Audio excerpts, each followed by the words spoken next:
12월의 첫 주일입니다. 12월이 되면 우리 그리스도인에게는 당연히 다가오는 날이 성탄절에 대한 관심입니다.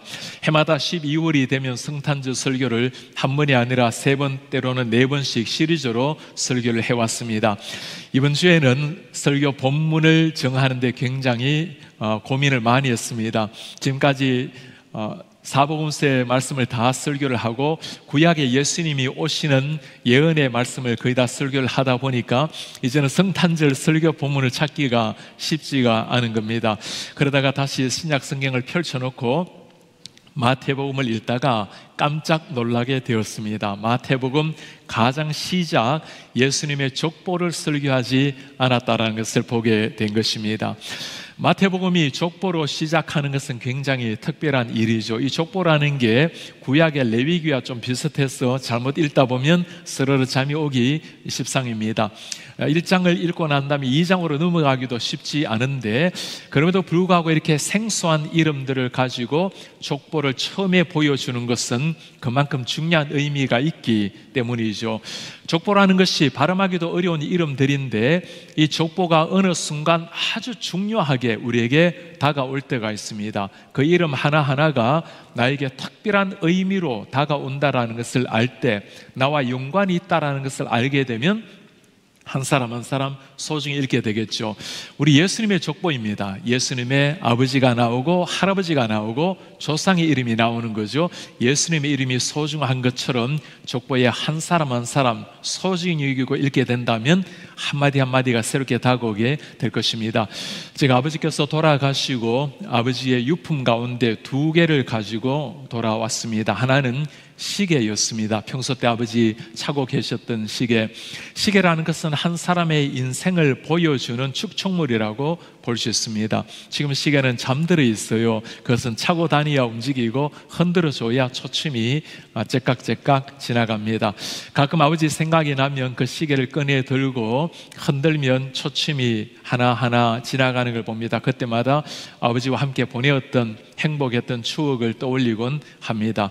또 다른 하나 유품을 가져온 것은 우리 집안에 내리게 나와 있는 족보책입니다. 두껍게 3권으로 되어 있는데 아버지께서 이 족보책을 펼쳐놓고 저희들의 이름이 어디에 나오는지 또 아버지 이름, 그 조상의 이름이 어떻게 쓰여있는지를 자랑스럽게 보여준 적이 있습니다.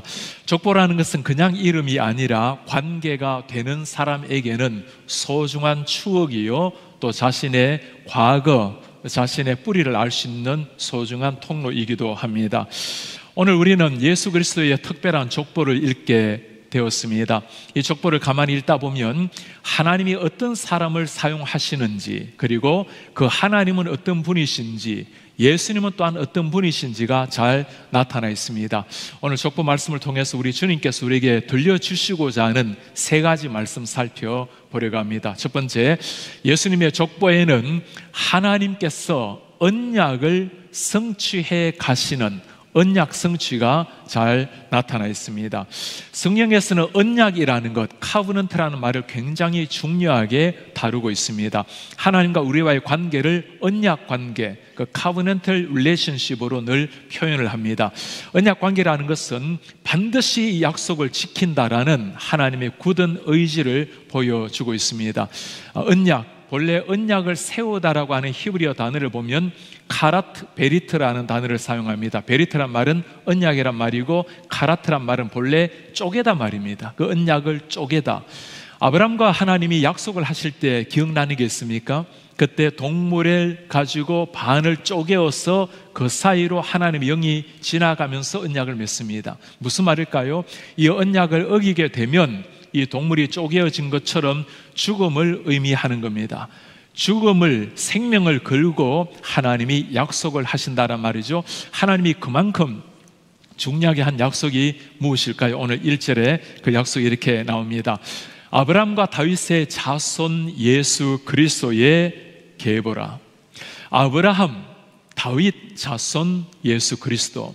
그 수많은 사람들 중에 아브라함과 다윗을 이렇게 쓰는 데는 이유가 있죠. 이스라엘 백성의 뿌리를 올라가다 보면 그들의 아버지를 두고 말할 때 언제나 아브라함이 등장합니다. 다윗이 나오는 것은 다윗의 왕국이 영원하리라, 영원한 왕의 백성, 이스라엘 백성이라는 것을 말할 때 늘 다윗을 떠올리곤 합니다. 가장 중요한 다윗과 아브라함을 말함으로써 이스라엘 백성들에게 이것이 정통 우리 예수님의 조상이라는 것을 보여주고 있는 겁니다. 아브라함이 예수님께서 오시기 전에 2500년 전의 인물이고 다윗은 약 1000년 전의 인물입니다. 그들에게 하신 약속이 어떤 것이기에 그들로 말미암아 예수님이 모든 약속을 성취를 하셨을까요? 아브라함이 하신 약속을 먼저 한번 볼까요? 여호와께서 아브라함에게 말씀합니다. 너는 너의 고향 친척 아버지 집을 떠나라. 내가 너에게 보여줄 땅으로 가라. 내가 너로 큰 민족을 이루고 너에게 복을 주어 너의 이름을 창대하게 하리니 너는 복이 될지라.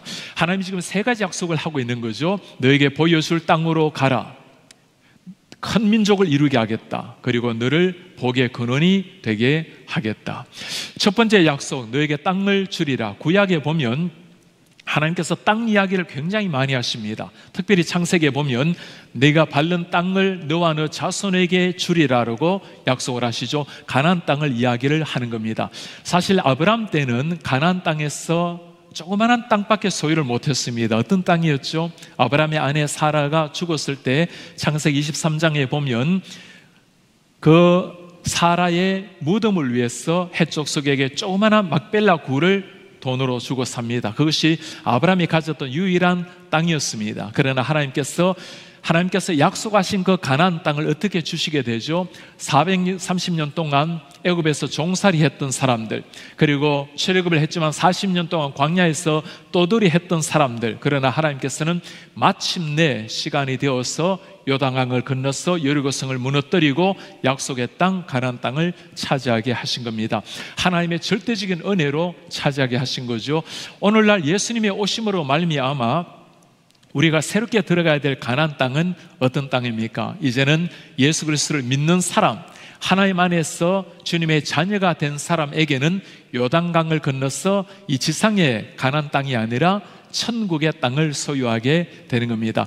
하나님의 자녀들이 언젠가 이 땅을 떠나게 되는 순간 천국에서 영원히 주님과 함께 천국길을 걷게 될 것입니다. 주님이 오심으로 말미암아 그 하늘나라 영원한 땅을 소유하게 된 것입니다.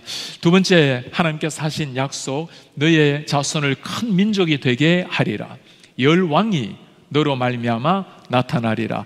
이것도 지키기가 쉽지 않는 약속이죠. 아브라함에게는 한 사람의 자녀도 없는 상황이었습니다. 그러나 하나님께서 시대를 지나가면서 구약 성경, 신약 성경으로 오면서 어떻게 이 약속을 철저하게 지키는지가 잘 나타나 있습니다. 아브라함으로 말미암아 이삭이 나오고, 이삭으로 야곱이 나오고, 야곱의 12지파가 일어나게 됩니다. 애굽으로 피신하게 될 때는, 애굽으로 들어가게 될 때는 75명의 가족이 들어갔다가 애굽 땅에서 나올 때는 장정만 60만 명이 나오게 됩니다. 전쟁에 나갈 수 있는 남자를 가리키는 숫자입니다. 전체 숫자를 말하면 아마도 200만 명, 300만 명 정도의 이스라엘 백성들이 나왔다고 볼 수 있습니다. 정말 엄청난 민족이 한 사람 아브라함으로 말미암아 이루어진 것이죠. 구약에서는 육신의 이스라엘을 두고 아브라함의 자손이라고 말했지만 신약으로 넘어오면 조금 달라집니다. 이제는 진정한 영적인 아브라함의 자손은 예수 그리스도를 나의 구주로 믿는 사람, 하나님을 나의 아버지로 영접한 사람, 이들이 진정 하나님의 자녀요 아브라함의 영적 자손이라고 말할 수 있죠. 오늘날 예수를 믿는 지구상의 수많은 사람들, 하나님이 약속한 것처럼 하늘의 별과 같이 바다의 모래알같이 많게 해주신 겁니다. 예수님의 오심으로 말미암아 성취된 약속이라고 볼 수 있습니다. 아브라함이 하신 세 번째 약속은 내가 너로 복이 되게 하겠다. 너로 말미암아 모든 민족이 복을 얻게 하겠다. 아브라함을 두고 우리가 복의 근원이라고 말하는 사람은 아무도 없죠. 복의 근원 강림하사 찬송하게 하소서. 누구를 가리키는 겁니까? 당연히 예수 그리스도를 가리키는 겁니다. 예수님으로 말미암아 죽었던 영혼이 살아나는 것, 가련한 영혼이 주님의 자비로 말미암아 주님의 은혜로 하나님의 자녀가 되는 것, 이 모든 것이 그리스도로 말미암아 누리는 진정한 복이라고 할 수 있겠죠. 최고의 복은 무엇입니까? 예수님으로 말미암아 하나님의 자녀가 되는 것, 천국을 소유하는 게 최고의 복이라고 말할 수 있을 겁니다. 성탄절의 예수 어떤 의미입니까? 하나님께서 2500년 전 예수님이 오시기 전에 아브라함에게 하셨던 그 약속을 그대로 다 성취하셨다는 것을 보여주고 있습니다. 그렇다면 다윗에게 한 약속은 하나님께서 어떻게 성취를 하고 계실까요? 사무엘하에 보면 다윗에게 하신 약속이 나오죠. 너의 집과 너의 나라가 내 앞에서 영원히 보존되고 다윗의 집을 영원토록 보존시켜 주겠다. 너의 왕위가 영원히 견고하리라. 너의 왕권이 무너지지 않는다는 약속을 하고 있는 겁니다. 그러나 이 말씀은 사실 성경을 가만히 읽어보면 우리가 다윗 때는 정말 무너지지 않는 왕국 같았어요. 모든 전쟁에 승리를 주셨고 사람들에게 존경받는 그의 왕권이 영원할 것 같았습니다. 그러나 다윗이 지나고 솔로몬이 나오고 솔로몬이 지나고 난 다음에는 12왕국이 북이스라엘과 남유다로 나뉘어지게 됩니다. 두 지파는 북이스라엘 이루고 나머지 10지파가 남유다를 이루게 되죠. 하나님의 왕국, 다윗의 왕국이 영원하지 않게 된 겁니다. 내 나라를 영원토록, 네 왕위를 영원토록 번성하게 하겠다. 무슨 말일까요? 결국에는 다윗의 자손으로 올 예수님으로 말미암아 영원히 이루어질 왕국을 예언을 하고 있는 거죠. 우리 예수님께서 세상에 오셔서 처음으로 하신 설교를 여러분 기억하십니까? 회개하라, 천국이 가까이 왔다. 천국이라는 말은 풀었으면 하나님의 나라입니다. 하나님의 왕국이 가까이 왔다. 너희들이 그토록 기다리고 있는 다윗의 왕국, 영원한 왕국을 주겠다고 했는데 바로 그 영원한 왕국의 주인공이 나라고 말씀을 하는 겁니다. 예수님의 나라는 어떤 상황이 되어도 무너지지 않죠. 예수님의 왕국에 일원된 하나님의 자녀들도 영원히 무너지지 않은 것이나 마찬가지입니다. 오늘 아브라함에게 한 약속뿐만 아니라 예수님 오시기 전 1000년 전 다윗에게 한 약속도 예수님의 성탄, 예수님이 오심으로 말미암아 하나씩 하나씩 다 성취해 주셨다라는 말씀입니다. 하나님의 약속, 언약의 성취, 사실 성경을 가만히 읽어보면 많은 성경이 하나님과 하나님의 백성 간의 약속, 언약을 세우고 성취해가는 과정입니다. 아담에게 약속하셨고 아브라함, 이스라엘 백성들에게 약속을 하셨죠. 문제는 아담도 아브라함도 이스라엘 백성들도 이 약속을, 언약을 온전히 지키지를 못했다는 겁니다. 하나님 앞에서 그들은 언약을 버리고 때로는 우상을 섬기고 하나님을 가슴에 대못을 박았던 이스라엘 백성들, 언약을 세우다가 히브리어로 뭐라고 말했죠? 카라트 베리트라고 했습니다. 언약을 쪼개다라고 했습니다. 언약을 지키지 않으면 짐승이 죽는 것처럼 우리가 죽음을 가지고 맹세한다. 사람은 하나님의 언약을 지키지를 못했어요. 사람이 하나님 앞에서 쪼개어져 죽어야 될 상황이었습니다. 그러나 우리 하나님 하신 일이 무엇입니까? 하나님은 사람을 쪼개지 아니하시고 친히 하늘을 쪼개시고 이 땅에 오셔서 우리의 성탄의 주님이 되신 겁니다. 우리가 죽어야 될 죽음을 대신해서 우리 예수님이 하신 일은 대신 당신께서 십자가 위에서 그의 몸을 쪼개짐을 당하시고 피를 흘리심으로 말미암아 대신 죽어 주신 겁니다. 무슨 말일까요? 생명을 걸고 언약을 약속했는데 우리가 지키지 못한 것, 우리 하나님께서 생명을 걸고 성취를 하셨다는 겁니다. 이 말씀을 묵상하면서 너무너무 희열에 차서 할렐루야 하고 주님을 찬송을 하게 되었어요. 생명을, 아들의 생명을 바치면서까지 약속을 지키셨던 우리 하나님, 그 하나님 어떤 하나님이실까요? 우리를 위해서 다시금 약속을 하시고 성취하실 하나님을 보았기 때문입니다. 우리 주님께서 우리를 위해서 하신 가장 중요한 약속이 어떤 것일까요? 이 세상에는 많은 사람, 모든 사람이 하나님을 알게 될 때 물이 바다를 덮음같이 여호와를 아는 지식이 온 민족에게 선포될 때 그때 내가 오리라. 이런 말씀도 참 믿기가 쉽지 않은 말씀입니다. 이 세상은 점점 어두워져 가는 것 같고 하나님의 교회는 참 위기를 면하지 못한 이런 시대에 정말 예수님께서 온 세상에 복음이 선포되면 이 땅에 오실까? 2019년도 3년 전에 미국에 있는 한인교회 숫자가 약 3,500개였습니다. 팬데믹 2년을 지나고 난 다음에 지난해 약 2,800개로 거의 700개 가까이가 문을 닫게 된 겁니다. 지난해 같은 경우는 302의 교회가 새롭게 교회 개척을 냈고 1000개 넘는 교회가 문을 닫게 되었습니다. 우리가 있는 이 버지니아 지역의 한인교회는 2019년도에는 154개였습니다. 지난해는 110교회로 40개나 되는 교회가 문을 닫게 된 것입니다. 이런 아픈 현실을 바라보면서 우리는 질문을 하게 됩니다. 정말 주님, 온 세상에 이렇게 복음이 선포될 수가 있을까요? 점점 세상은 더 어두워져 가는데, 아브라함에게 한 약속을 2500년 이후에 예수님이 오심으로 지키셨습니다. 예수님이 약속하신 이후로 지금까지 2000년의 세월이 흘렀어요. 1000년이 하루 같으신 우리 하나님, 약속하신 하나님은 생명을 걸고 하시는 주님이십니다. 반드시 이루실 것을 우리는 믿고 나아가는 겁니다. 우리가 해야 될 일은 뭘까요? 그 주님의 신실한 약속을 믿고 우리가 해야 될 일 하는 겁니다. 너희들은 땅끝까지 가서 이 복음을 전파하라. 한 사람 한 사람에게 주의 복음을 나누어라. 그 약속을 믿고 한 사람 한 사람에게 복음 전파하다 보면, 우리가 살아있을 때 주님이 오신다면 즐거이 우리가 주님을 만날 것이요, 그래서 않다면 이 땅을 떠나는 순간 우리는 약속대로 주님의 얼굴을 맞이할 날이 올 것입니다. 족보가 보여주는 것, 예수님의 족보가 보여주는 두 번째 것은, 이 족보에는 모든 것이 예수님의 오심이 역사적 사실이라는 것을 보여주고 있습니다. Historical fact라는 것, 예수님의 오심은 역사에 실제 일어난 사실이라는 것. 세계에서 가장 오래된 족보가 누구인지 혹시 아시나요? 남아있는 족보 중에 제일 오래된 족보는 중국의 공자로 알려져 있습니다.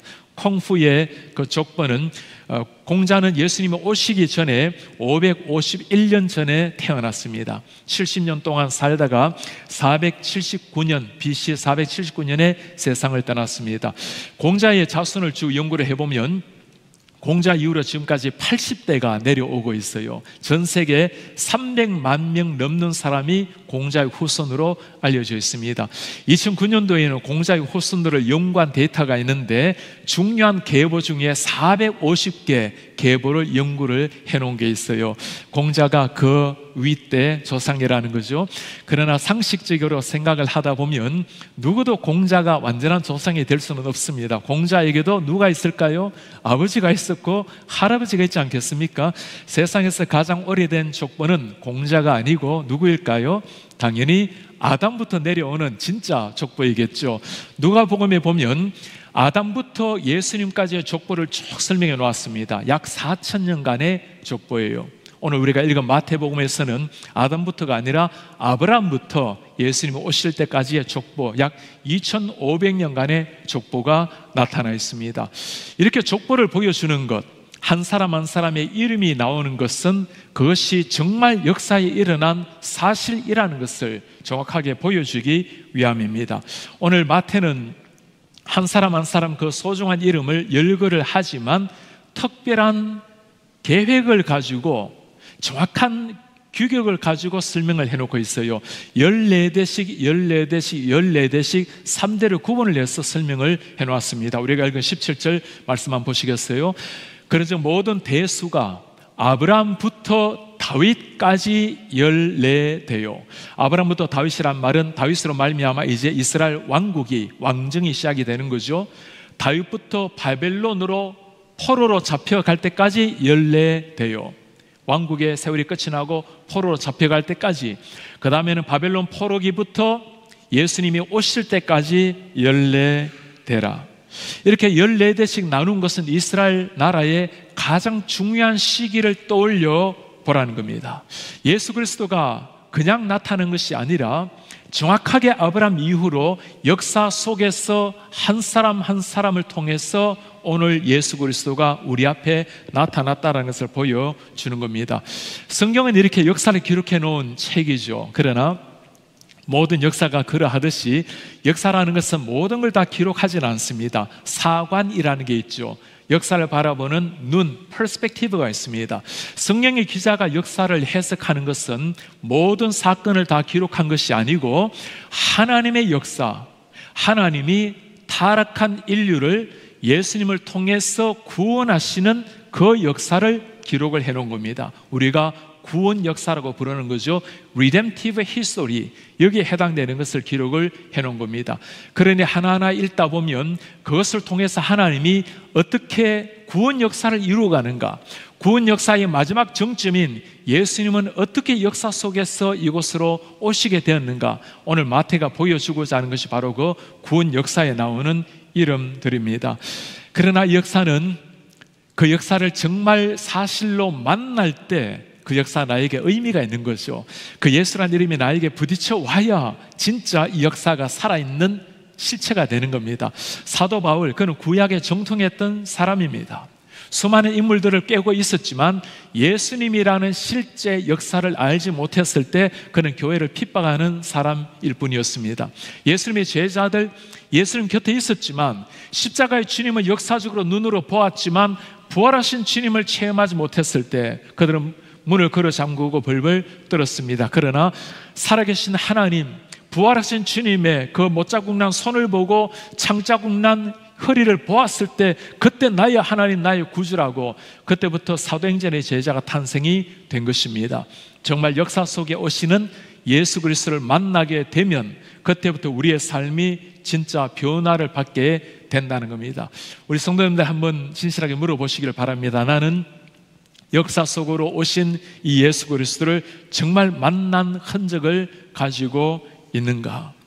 역사의 주님을 만났다면, 십자가를 넘어서 부활의 감격을 누리는 사람이라면 땅 위 인생의 끝이 아니라 언젠가 우리가 이 땅을 떠나는 순간 하늘의 영광을 바라볼 날이 역사 앞에 펼쳐질 것을 믿는 사람이라면 우리의 삶은 굉장히 달라지게 될 것입니다. 세 번째, 예수님의 족보가 보여주는 것입니다. 예수님의 족보는 모든 인류를 향한 하나님의 사랑을 보여줍니다.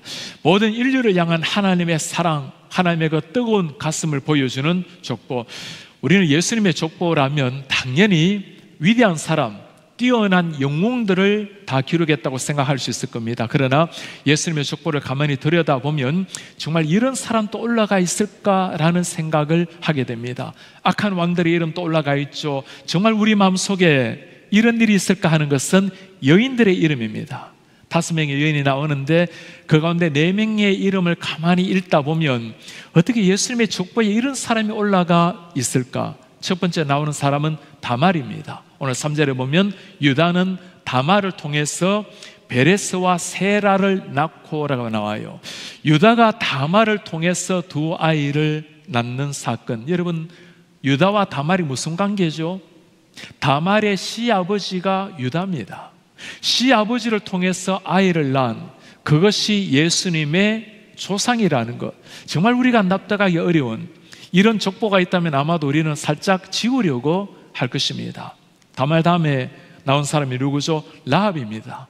정말 더 이해가 하기 어려운 일입니다. 라합이 누구죠? 가나안 땅에 창녀로 살았던 사람입니다. 이스라엘 정탐꾼을 숨겨주고 난 다음에 그도 구원을 받았던 한 여인, 창녀로 살았던 그 가련한 죄악 속에 살았던 그 여인의 몸을 통해서 다윗이 오고 예수 그리스도가 왔다라는 것, 정말 우리가 믿기 어려운, 인정하고 싶지 않는 사건들입니다. 그러나 성경은 있는 그대로 역사를 그대로 기록했다라는 것을 다시금 보여주는 겁니다. 세 번째 나오는 여인은 룻입니다. 룻도 마찬가지로 모압 여인이었어요. 이방인이었습니다. 우리에게는 이방인이라는 이름이 우리 한국 사람도 미국 사람도 다 이스라엘 사람들에게는 이방인들이니까 우리에게는 은혜롭게 들려오지만 이스라엘 백성들에게 이방인이라는 것은 마치 개처럼 돼지처럼 취급했던 사람입니다. 하나님의 역사가 없는 사람들. 우리 예수님께서 이 이방인을 두고 했던 유명한 말이 하나 있죠. 스로보니게 여인에게 했던 말입니다. 주인의 상에 떡을 개들에게 던짐이 마땅치 않다. 무슨 말일까요? 마치 이방인을 개처럼 취급했던 당시 유대인의 사고를 보여주는 말입니다. 그런 상황에 유대인이고 더구나 여자가 아무런 가치 없었던 당시 때 숫자도 들어가지 않았던 여자가 예수 그리스도의 조상에 올라와 있다라는 것, 무슨 말을 하고 싶을까요? 하나님이 사용하는 사람에게는 남녀 부귀 아무런 귀천이 없다라는 것, 하나님이 당신의 역사적 주권 속에서 한 사람 한 사람을 사용을 하신다는 겁니다. 네 번째 나오는 여인은 우리아의 아내 바세바였습니다. 정상적인 결혼 관계가 아니라 비정상 비도덕적으로 아이를 낳았던 여인, 모두가 마찬가지로 하나님 앞에 부족하고 허물투성이었던 여인들이었죠. 그러나 예수님께서는 그 허물진 사람, 죄악투성이들의 사람들을 통해서 이 땅에 오셨다라는 사실입니다. 이 말씀을 가만히 읽어보면 우리 하나님이 어떤 분이신지가 나옵니다. 이스라엘 백성들은 자신만의 하나님이라고 여겼지만 우리 하나님은 신약도 구약도 마찬가지로 온 인류의 하나님이란 겁니다. 저렇게 버림받았다고 생각하는 이방인들, 당시 때는 귀하게 여김을 받지 못했던 여인들을 통해서도 우리 예수님께서 오셨다라는 사실, 하나님 앞에 쓰임받지 못할 사람이 아무도 없다라는 것을 보여주는 겁니다. 오늘 이 말씀을 마태가 기록하고 있다는 것은 굉장히 중요하죠. 여러분, 마태복음의 수신자 대상이 누구일까요? 유대인들입니다. 그들은 다윗의 왕권의 혈통을 이어받을 메시아를 기대했어요. 아브라함의 정통 아브라함의 혈통을 이어받을 그 메시아를 기대했는데, 이런 가련한, 이런 하찮게 보이는 죄악투성이의 여인의 몸을 통해서 예수님이 오셨다라는 것, 도저히 믿기 어려운 사실이지만 뭘 말하려고 하는 겁니까?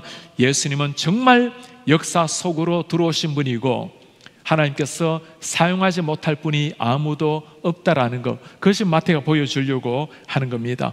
오늘 마태가 이 족보를 기록을 하면서 이런 마태의 얼굴을 한번 상상해 보세요. 제가 마태의 마음을 묵상을 하다가 얼마나 은혜가 되는지 모르겠어요. 마태가 누굽니까? 예수님의 제자였지만 그의 본래 직업이 세리입니다.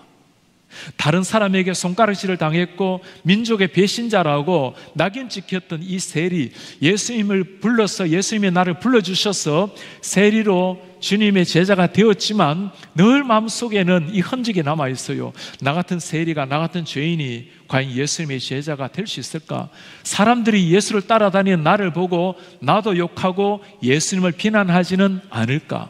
이런 세리 마태가 오늘 다말을 이야기하고 라합의 이름을 쓰면서 얼마나 마음속에 위로가 되지 않았겠어요? 하나님이 이런 사람들도 사용하셔서 예수님이 오셨다라는 것, 나 같은 죄인도 하나님이 사용하실 수 있다라는 것, 참 마태 속에 힐링이 일어났을 겁니다. 사람들이 마태를 두고 이렇게 하는 이야기가 있어요. 마태가 예수님이 그를 부르셨을 때 그는 이제까지 돈을 숭상하고 따라갔던 돈 주머니를 다 버려두고 예수님을 쫓았습니다. 그러나 마태가 들고 갔던 두 가지가 있어요. 종이와 펜이었습니다. 제자들은 배움이 특별히 없었던 사람이었지만 그러나 마태는 세리였기 때문에 글을 쓸 수 있었고 잘 읽을 수가 있었겠죠. 그 펜과 종이를 가지고 무엇을 했을까요? 예수님께서 다니시면서 하늘의 복음을 전했을 때 예수님의 행적 하나하나 중요할 때마다 종이에 기록을 해놓았을 겁니다. 예수님 돌아가시고 이제는 그 기억을 떠올려서 하나님의 복음을 전했겠죠. 그리고 시간이 흐르면서 30년 세월이 흐르고 이제는 제자들 하나 둘씩 순교의 제물로 이 땅을 떠날 때 더 늦기 전에 이 복음을 기록하리라 그 펜을 꺼내고 종이 위에 기록한 것이 우리가 지금 읽고 있는 마태복음입니다. 아브라함과 다윗의 아들 예수 그리스도의 세계라. 한 사람 한 사람 족보에 나타나 있는 이름을 기록하면서 마태는 감격의 눈물을 흘렸을 겁니다.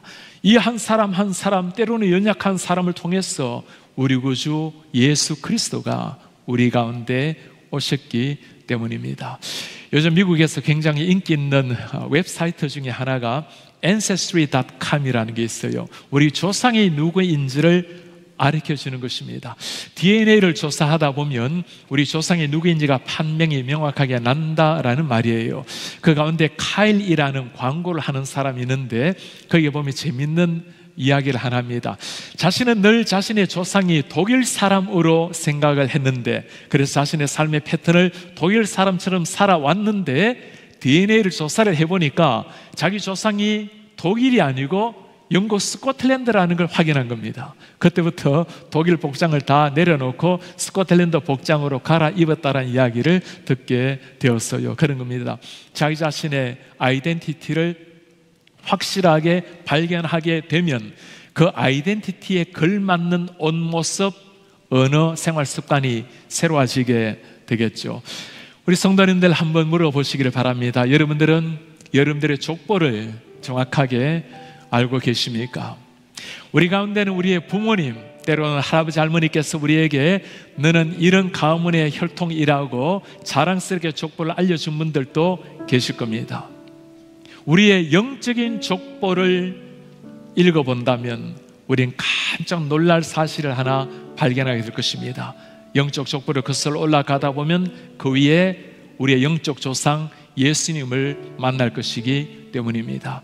예수 그리스도 십자가의 피를 내 가슴에 새긴 사람, 예수님의 십자가를 넘어서 부활의 권능을 내 영혼 속에 이식시킨 사람, 그런 사람은 예수 그리스도의 영적 자손으로 살아가는 사람입니다. 예수 그리스도의 영적 자손이라면 영적 자손다운 품격 있는 삶이 나오기 마련입니다. 우리 예수 그리스도의 피만 우리의 가슴에 새긴 것이 아니라 정말 주님의 영적 자손이라면 주님의 영적 자손다운 사명도 가슴에 새긴 사람, 그들이 예수님의 자녀, 하나님의 자녀입니다. 성탄절이 다가오고 있습니다. 우리 예수님 어떤 우리의 모습을 기대하고 계실까요? 정말 너희들의 가슴 속에 예수의 DNA를 가지고 있다면, 예수가 우리의 영적인 조상이라는 것을 정말 믿고 살아가는 사람이라면 그런 사람에게 알맞는 합당한 삶을 기대하게 될 것입니다. 우리 속에 예수의 피가 흐르고 예수의 심장에 새겨져 있다면, 그 사명이 우리의 사명이 되었다면 우리의 언어와 생활 습관, 우리의 삶은 많이 달라지게 될 것입니다. 성탄이 다가오고 있습니다. 거리에는 캐럴송이 번져질 때 우리 입술에는 십자가의 복음이 흘러 넘치기를 바랍니다. 서로 간에 선물을 주고받을 때 우리가 주어야 될 최고의 선물, 예수 그리스도를 선물함으로 한 사람 한 사람에게 예수 그리스도 안에서 누리는 영원한 생명, 하늘의 기쁨을 선물하는 이런 하나님의 사람들 되시기를 제 이름으로 축복합니다.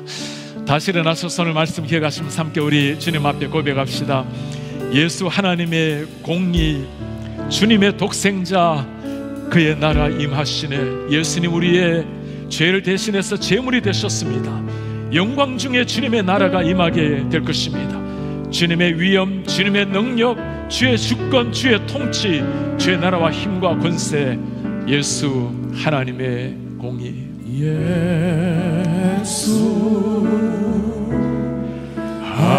하나님의 공의, 주 독생자 그의 나라, 주 독생자 그의 나라 임하시네. 우리 예수님 우리를 위해서 제물이 되신 주, 예수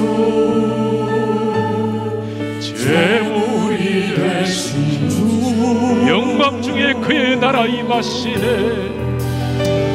영광 중에 할렐루야. 주님의 나라 우리 가운데 영광 중에 임하소서.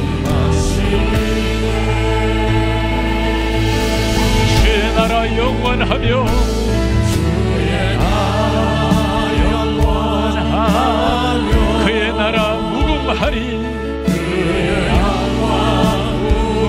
무궁하리. 왕의 위엄과 능력, 왕의 위엄과 능력 이제 임하였으니, 이제 임하였으니.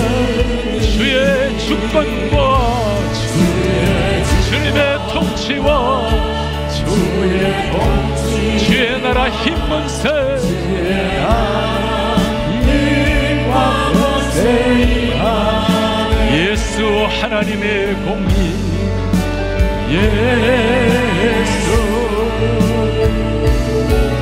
하나님의 공의, 예수 하나님의 사랑, 예수 하나님의 사랑, 주원의 말씀으로, 주은혜와 말씀으로 나타나는 이번에 우리 주님이세요. 예수 우리의 걸어간 하나님, 예수 거룩한 하나님, 영광 중에 그의 나라 임하시네. 영광 중에, 할렐루야, 영광 중에 주님의 나라 우리 가운데 임하소서. 임하시네. 주의 나라 영원하며 주의 나라 영원하며, 할렐루야, 그의 영광 무궁하리.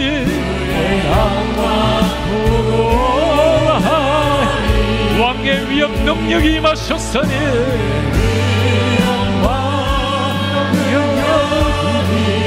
이제 임하였으니, 주님의 주권과 주님의 통치와 주의 나라 힘권세, 주의 나라 힘권세 임하네. 예수 예수 하나님의 공의. 이번에 우리 주님이십니다. 하나님이 약속하신, 하나님이 세상을 구원하기 위해서 보내시겠다고 언약하신 그 메시아, 그분은 하나님의 말씀을 그대로 성취하신 우리 예수님이세요. 그분은 역사 속으로 실제가 되신 우리의 조상을 통해서 이 땅에 내려오신 우리 하나님의 아들 예수 그리스도십니다. 연약하고 부족한 한 사람 한 사람 사랑하시고 다가가셨고 주권적으로 그들을 사용하셔서 당신의 뜻을 이루신 우리 하나님, 오늘 마태는 그 한 사람 한 사람의 이름을 부르면서 가슴으로 흘리는 눈물로 나 같은 세리도 죄인도 사용하신 하나님께 감격의 찬양 감사를 드렸을 겁니다. 우리 같은 이방인, 하나님을 모르고 어둠 속에 있었던 우리 한 사람 한 사람, 하나님이 당신이 대신 쪼개임을 당하고 대신 죽어주심으로 우리를 당신의 영적인 아들로 딸로 삼아주셨어요. 우리 가슴속에 예수의 생명이 있다면, 예수의 피가 흐르고 있다면 새로운 사명도 새겨야 될 사람입니다. 우리 기도하기를 원합니다. 주님, 이제 성탄절을 앞에 두고 있습니다. 우리 아버지, 우리 가슴속에 약속을 지키시는 하나님, 우리가 천국의 소망을 바라보며 살아가게 하옵소서. 주님, 역사 속에 오신 주님, 우리가 만남으로 변화된 인생을 허락하여 주옵소서. 나 같은 죄인도 사용하시는 주의 나로 말미암아 아직까지 주님을 모르는 한 사람 한 사람에게 예수 생명의 통로가 될 수 있도록 주의 은혜를 부어 주옵소서. 우리 교회가 그렇게 살아낼 수 있도록 주의 은혜를 부어 주옵소서. 주님 앞에 간절한 마음으로 기도하며 나아가겠습니다. 오 하나님 아버지, 고맙습니다. 아버지, 역사 속으로 오셔서 우리의 주가 되신 주님, 약속을 성취하시고 우리 주님 하나님 앞에 비우니 우리 한 사람 한 사람 주님 앞에 새로운 은혜를 더하시고 새로운 마음을 주시고 새로운 믿음을 주십시오. 연약하고 부족한 마태를 사용하십시오. 우리도 그렇게 사용하여 주셔서 하나님 영광을 위해서 멋지게 쓰임받게 하시고 주님의 나라와 주의 복을 위해서 인생을 불태우는 이런 하나님의 사람들이 될 수 있도록 주님 은혜를 도와여 주시옵소서. 우리 하나님 고맙습니다. 오 하나님 감사합니다. 주님, 우리의 주님이시기에 우리가 주님을 위해서 우리의 삶을 드립니다. 하나님, 그리고 우리 인도하시고 이끌어 주십시오. 우리를 통해서 주님의 그 십자가를 보고 그 향기가 세계 열방에 펼쳐지게 하옵소서. 우리의 존귀하신 아버지여, 성탄절을 앞에 두고 오늘 이 땅에 오신 우리 주 예수 그리스도, 생명을 바치면서까지 언약을 지키신 하나님의 그 절절한 사랑을 보았습니다. 이제 우리가 그 사랑을 받았으니 연약하고 부족할지라도 하나님의 영광을 위해서 쓰임받는 이런 주님의 아들, 딸 되게 하옵소서. 예수 그리스도를 우리의 영적인 조상으로 모시고 있는 사람답게, 하나님의 아들, 딸 된 자녀답게 하나님의 향기 드러내며 거리에는 크리스마스 캐롤이 울려 퍼질 때 우리 입술에는 예수의 복음이 흘러넘칠 수 있도록 은혜 도와여 주옵소서. 사람들이 선물을 주고받을 때 우리는 가장 중요한 생명을 주시는 영원한 산소망이 되시는 예수 그리스도를 선물하는 이런 하나님의 제자들이 되게 하옵소서. 우리 주 예수 그리스도의 이름으로 기도하나이다. 아멘.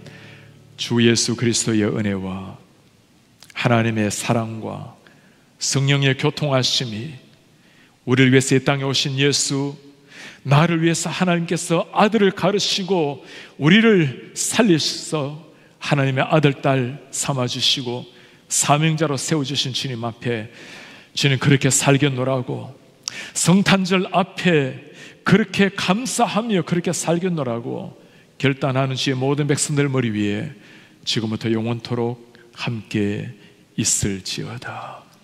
아멘.